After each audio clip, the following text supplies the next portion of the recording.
What's up, y'all? I'm Dre Moore from More Than a Dad. For y'all guys out there that's trying to get y'all beards looking right, I came across some new products from Grizzle Teddy Company. I got 2 beard oils right here, 2 different scents. One a blue scent, one a original scent. They both smell amazing. They come in these little cool baby-proof bottles so you could get them. You know what I'm saying? We more than a dad. So this is effective. Keep your kids out your beard oil. He also got combs, 2 different sizes. The wide tooth, got the thin tooth, so we don't discriminate against the little beards. You know what I'm saying? Everybody's beard can't be like mine.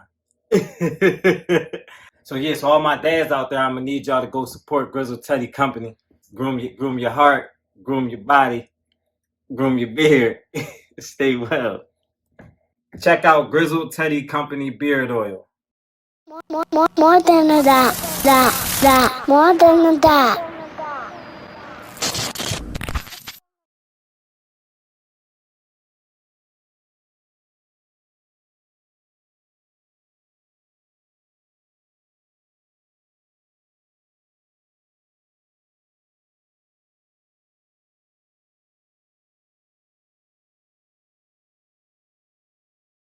Welcome to More Than a Dad podcast. I'm your host, Dre Moore. I got my guy, Lou Mobe, here with me. What's good? What's up, Birdie? How you feeling today? Feeling good? I'm chilling. I'm ready to rock. Ready to rock. All right, I want to do a special shout out to Queens, New York.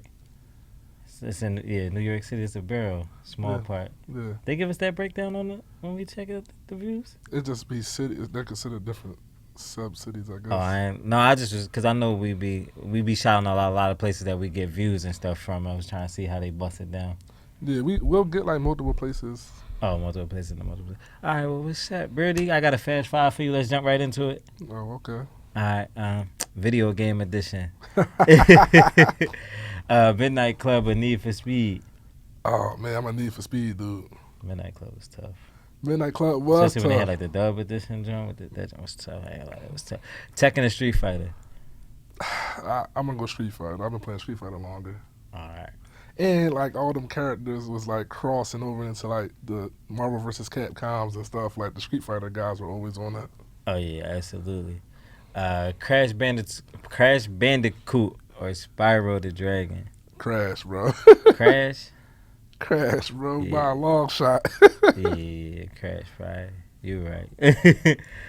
Tomb Raider or Splinter Cell? We about to mess this up. Go ahead. I'm going Tomb Raider. Oh, I thought you was going because you like them shooters, but Tomb Raider is. Tomb Raider was the first game that wasn't like Resident Evil that like at some point I was scared to play. For real? Like she would get attacked by a pack of wolves or a bear or something, or she'll fall and like die. Yeah, she was hard. Grand Theft Auto or Red Dead Redemption? Grand Theft, even though Red Dead is done well, it's a well made game too. But Absolutely, I love Red Dead though. Red Dead is my joint. you don't like it over Grand Theft though.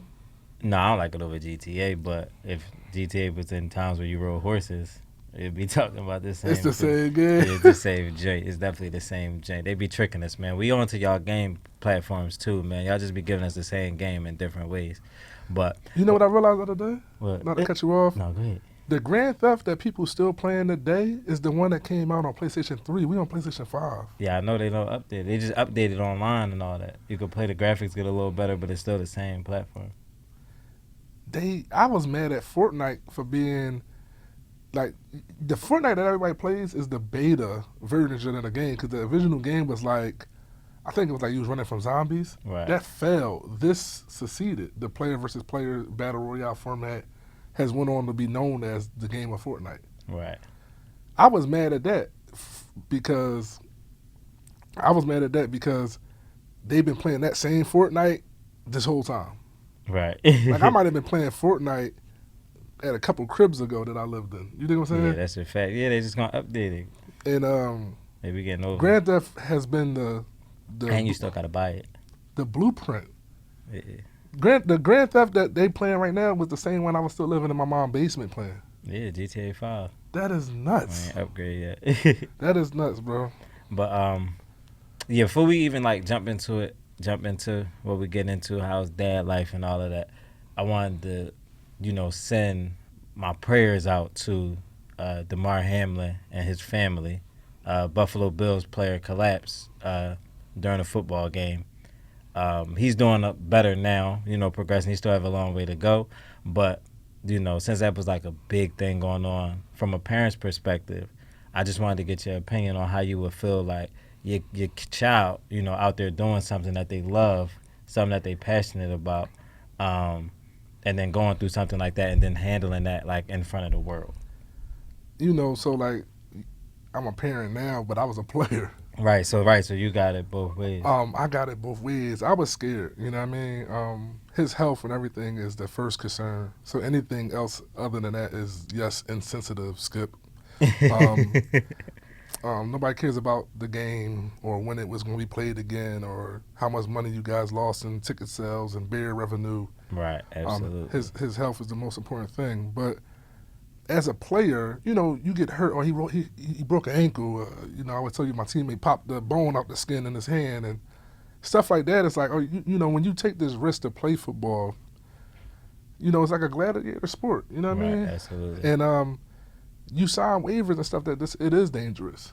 Right. But we don't never equate what that really look like. Right? When somebody say like you could die out here or something could like really seriously injure you, you get paralyzed or break your neck or right.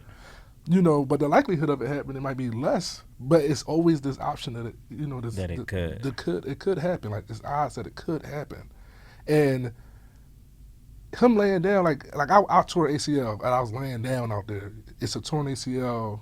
Everybody concerned, but imagine they was resuscitating me. Right. Whole different level of like worry. Like I understand why nobody was in the mood to play again. Like. Absolutely. We don't know why it happened. Is it football related? Was it related to the game? Right. Was it underlying issues? That you know what I mean? We have no idea. Absolutely. Why it happened. But as a parent, you cheering your baby on. He living out his dream. He wants to make it to the NFL, and to see him go down like that, even though we know that he's playing a dangerous game, oh, my heart is crushed. Absolutely. And to shout outs to the medical staff and the athletic trainers and everybody that was there that got him back going. But you could see the look on the players' faces. It was unlike any other stoppage in sports ever.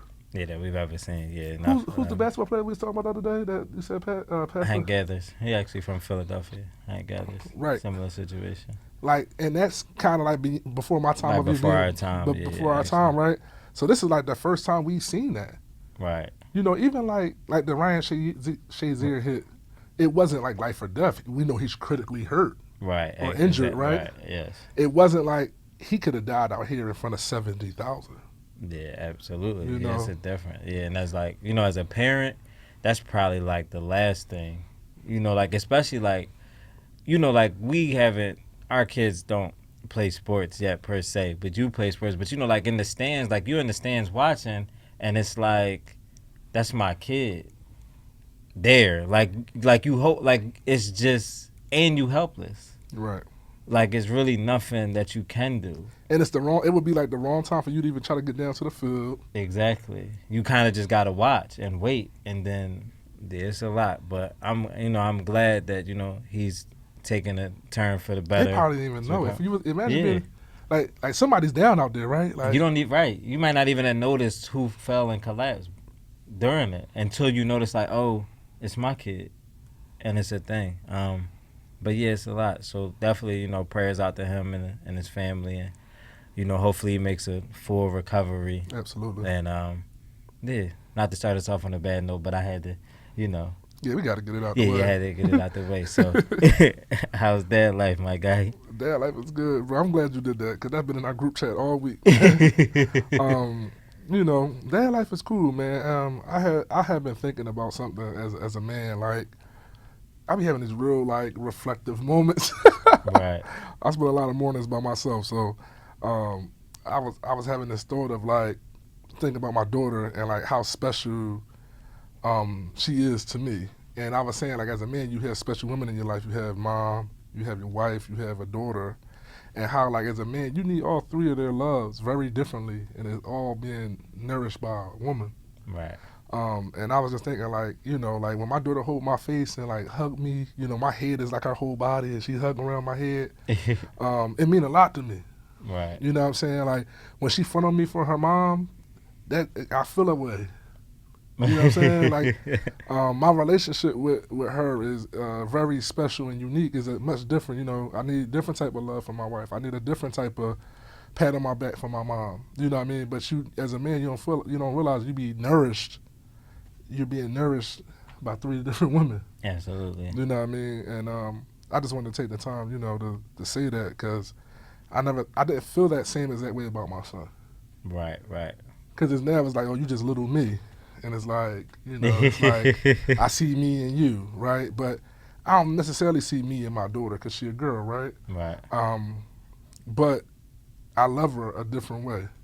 Absolutely. You know what I'm saying? So it's a more, and you know how you were saying like you and Ash take the best naps. Me and Osa take the best naps. She's the best sleeping baby I ever had, bro. Yeah, that's a fact. Ash don't listen. Still to this day, man, we cuddle every night. Like you know what it is. Like go, come on. Like all right, lay down. Like it's just that's how we sleep. So yeah, it's definitely a thing.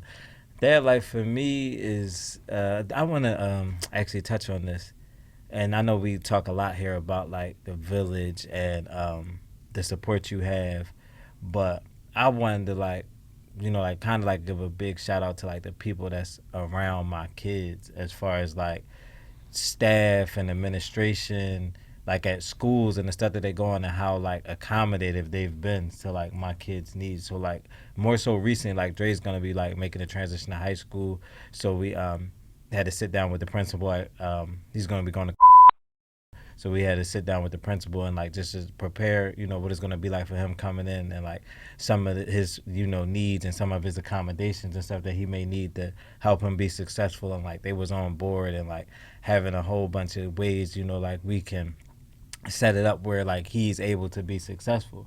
Like like even back at his middle school, he had like accommodations where like if he was getting too overwhelmed, he had the ability to be able to leave the classroom, take a walk, go to the bathroom and decompress, or like when he's getting overwhelmed and just stuff like that, and all of the staff being on board. And it was just big for us to be like sitting down with the people that he's not there yet, and seeing like like they're willing to do the same things to help him get to the next level. And the same thing with Ashton, he's in an emotional support class in his kindergarten, and like they have a lot of different staff that help, and they're hands on, and like they accommodate his needs. And like I just think that that's like an amazing thing, and as a parent. So like if any of you parents out there haven't, like if you're unsure, you haven't really went through the process of like seeing if your kid may need some special accommodations,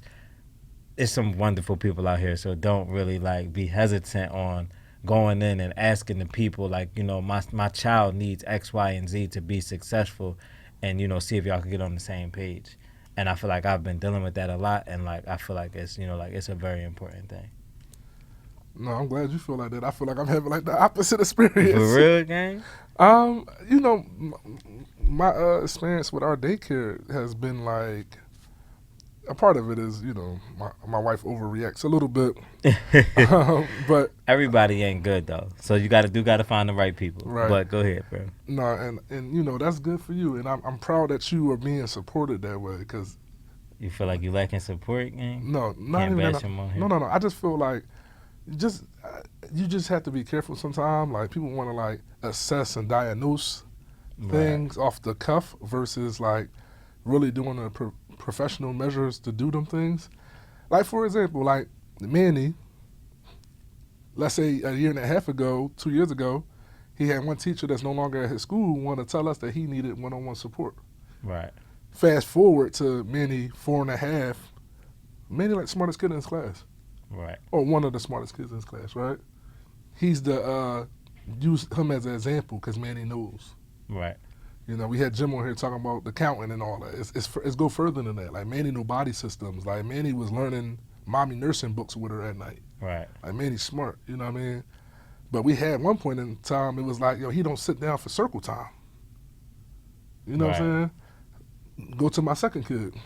Osa is in daycare. She moves into a classroom in August after turning 1 in June. So she's in the classroom 1 to 2. Right. Oh, your baby's nonverbal. Nonverbal at 13 months. This is the same daycare? Same daycare. Yeah, we not need a new daycare game. Nonverbal at 13 months. Fast forward, Osa's 18 months. Osa say everything now, or mouthing, or trying to mouth everything. But I got an opinion on that I can't say. What? Go ahead. Go ahead, bro. And listen, it's a good mixture of teachers. It's white and black. It's this, is that. It's not even like this. Like, I don't know where to come from, but it'd be like, yo, yeah, she's not verbal. She don't do none of that in school. And our experience is like at home, she'll point to the refrigerator when she's hungry. She mama, dad. She talking. She upstairs, lay down. Like, you could give her thing to do and she'll do it. Hey, put it in the trash. Oh, she'll do it. Go up the stairs. Wait for me right there. She's very right. She understands. She's smart, right? Absolutely. And now her speech is catching up. You know what I mean? Right. She finally can tell you, like, no, stop. Like, she got a couple words in her little arsenal now. But yeah, I'm glad you feel that way about school support, because I had to persevere over it. Because I don't be trying to knock the. And the other side to that is when you feel like they're leading you in the wrong direction or they're not giving you what you need, then you keep a paper trail, bro. Okay. You get that in writing, because like I ain't going to say nothing nobody, but people be targeting kids too. Yeah. So like you gotta, and it just should be addressed. You know what I'm saying? Like there's always follow ups to these things. Like, oh, you suggested these things, but this is what's happening now. So now, like it's always an effort to, like I call it, like even like sitting down with the lady from, like like what I was saying, because I'm like I know he's gonna have a lot of different teachers, and I probably can't have a meeting with all of us in there at one time, but I need to be able to have open lines of communication with everybody. And that's just a thing. So like if you say something and you see something, then you can bring it to me and then we can discuss it, and vice versa, back and forth. Because then you don't run into they said that my kid is like this and he's really not like that. Like your word isn't the end all be all. That's more so what I'm trying to say. But if we get to a collaborative effort where we all working together, like if you see a problem, then what's the solution? If you think that that's a problem, then what's your suggested course of action? Right. And that's what it would be. Didn't even know we was going there today, let's guys. Jump into these pod topics. We got some topics for y'all. Let's start with this one. This is like a conversation all the time among my friends and my family. Right. How do you feel about parents who intentionally put their kids through hardships because they want to teach them lessons, because that's how they learned and they turned out fine?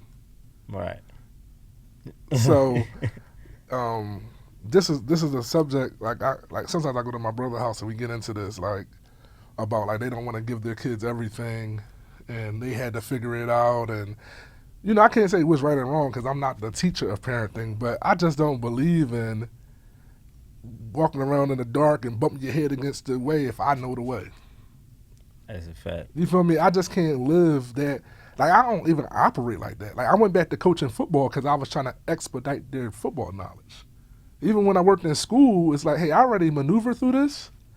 I can help you do this. Even like when people would ask me filling out applications for college, expediting their experience. Right. Not like, no, you go figure out what the hell a FAFSA is. Yeah. I guess it really depends. I guess it's really subjective upon like what the hardship is. Like, we ain't about to like, I'm not saying I should spoon feed you everything because I want you to learn a level of independency. Right. So I can't really give you everything, but I'm not going to intentionally make you struggle. And I think that's where the line gets drawn.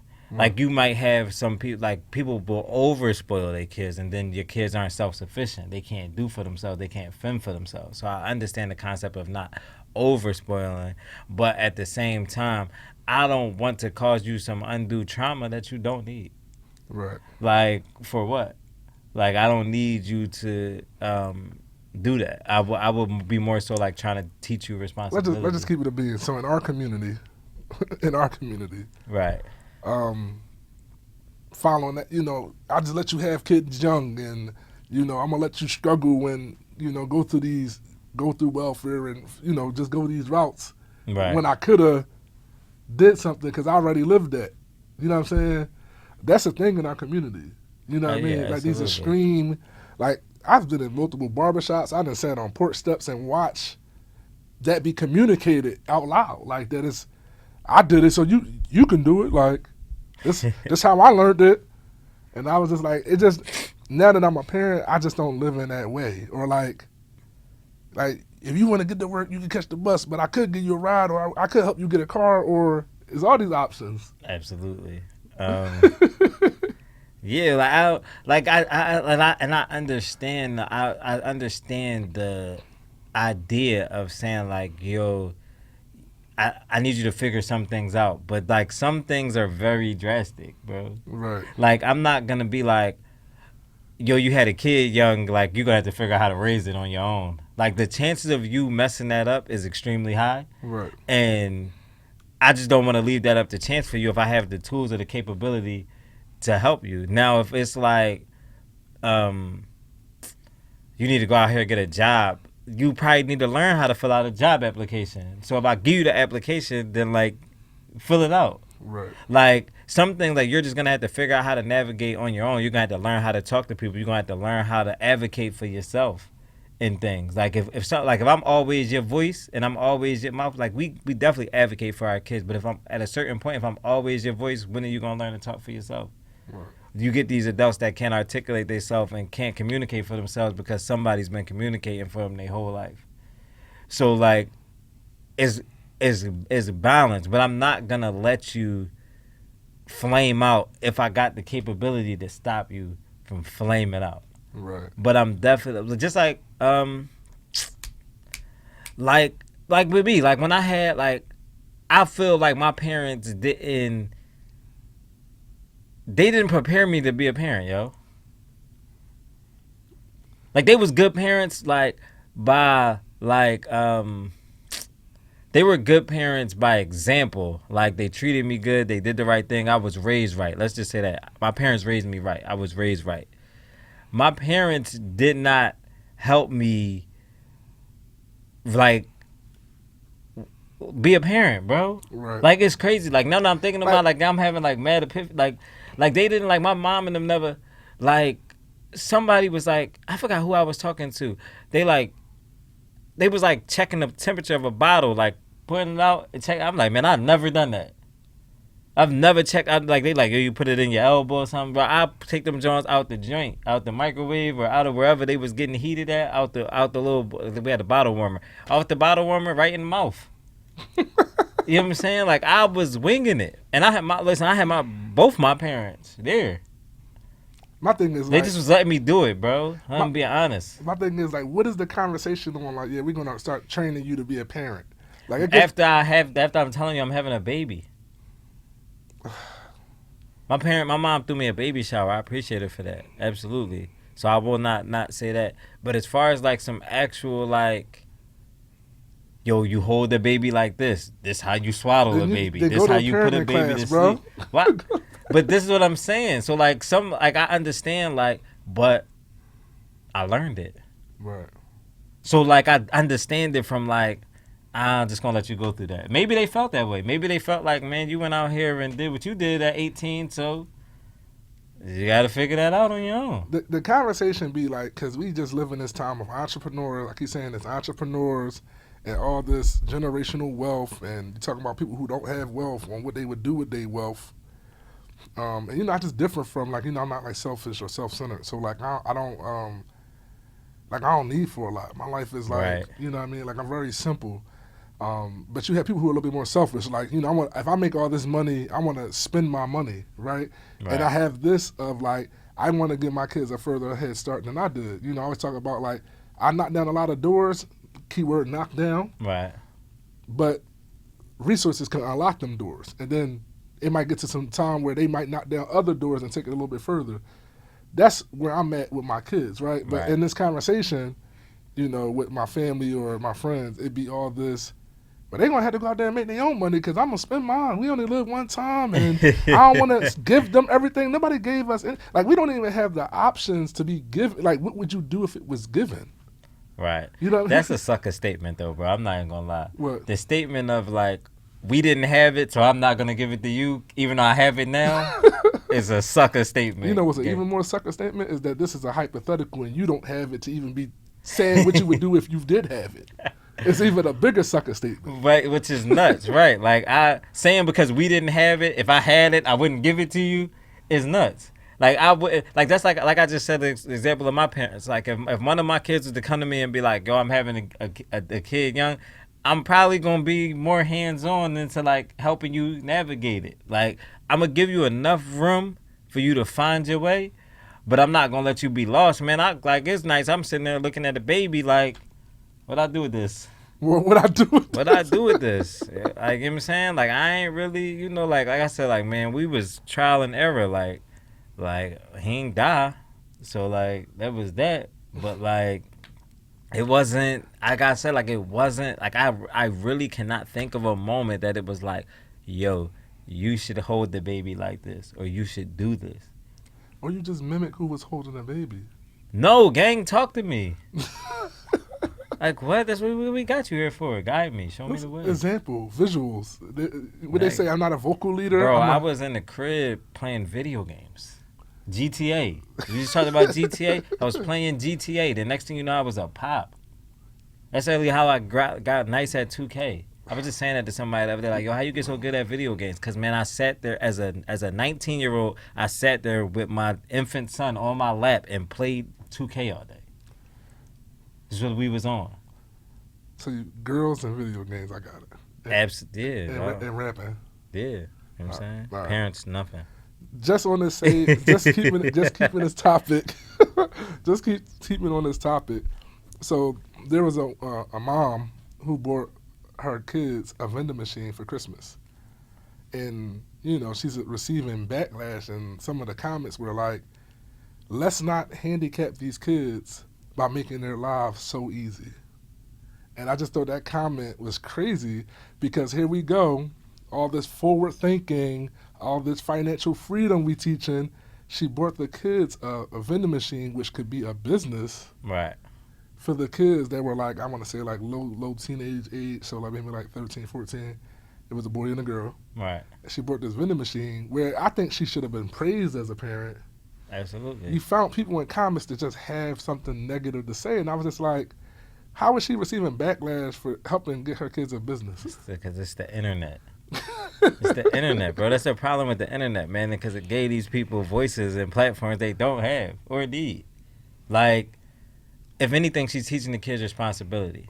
How can I teach you to be responsible at an early age? Giving a kid a vending machine and making a kid responsible for stocking a vending machine and do it, because this ain't going to work itself. Like, you're going to have to stock it. It's going to have to be maintained. Somebody's going to have to do that. That's a responsibility. It's no different than you taking a snow shovel that somebody, you didn't buy the shovel 9 times out of 10. You probably got the shovel from your folks. Right. And you went up and down the block and shoveled everybody's house when it snowed. Or if you lived somewhere where it was grass and your folks had a lawnmower and you went up and down the block and you mowed the grass. It's the same thing. I'm teaching you responsibility at an early age, how to manage something and make your own money. Right. Same concept. I know people looking like, oh, it's a vendor, like it's a step up, but everything nowadays is a step up. Everything is a step up from what we had. So yeah, it's not the kid with the shovel or the lawnmower that's out here doing that. It's the vending machine kid. Or it's the kid that know how to make your, run your social media for you for your business. Exactly. Because, you know what I'm saying, everything is a step up, but it's no different. It's just teaching a kid responsibility at an early age, and nothing is wrong with that. It's not a handicap, because it's something that it requires maintenance, it requires restocking, it requires something.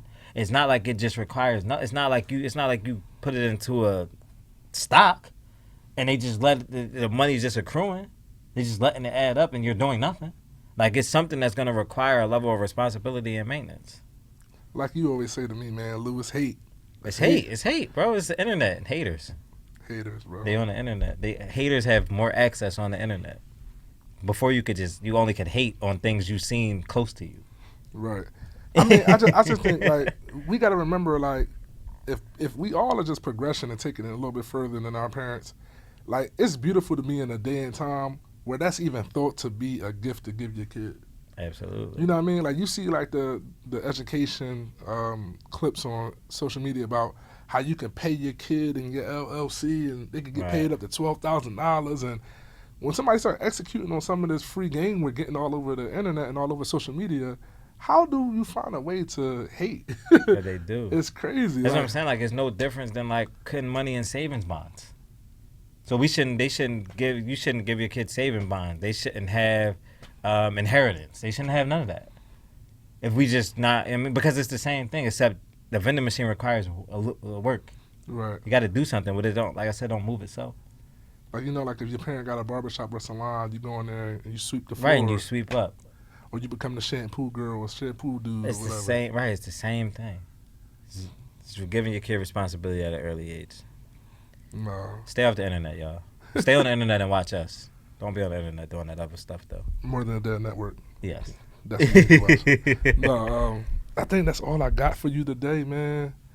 Getting real passionate about this thing here, man. Oh, yeah, absolutely. I think we've been killing this, man. And the only reason I feel encouraged is because the feedback we get. And, you know, when I look at our phone, how many downloads we got every time we drop, man, we really appreciate this. Absolutely. Let's continue to be intentional. You know, share with other parents. Share with somebody that you think it'll be valuable for. Make sure we're subscribed and we're following us on social media. Subscribe to the YouTube. We continue trying to run up all these numbers so we could get this platform where it needs to be. So until next time, we out. Join the More Than a Dad family by following us on Instagram, subscribing to our YouTube channel. Don't forget to join our Facebook group for daily questions, motivation, dad jokes, and new dad tips. If you enjoy our podcast, please leave us a review on Apple Podcasts and Spotify. Be sure to like, comment, and share our content with other parents. Last but not least, make sure you check out our new merch. The link is in the bio of our Instagram as well as the description of this YouTube video. We are truly grateful, and thanks for supporting More Than a Dad.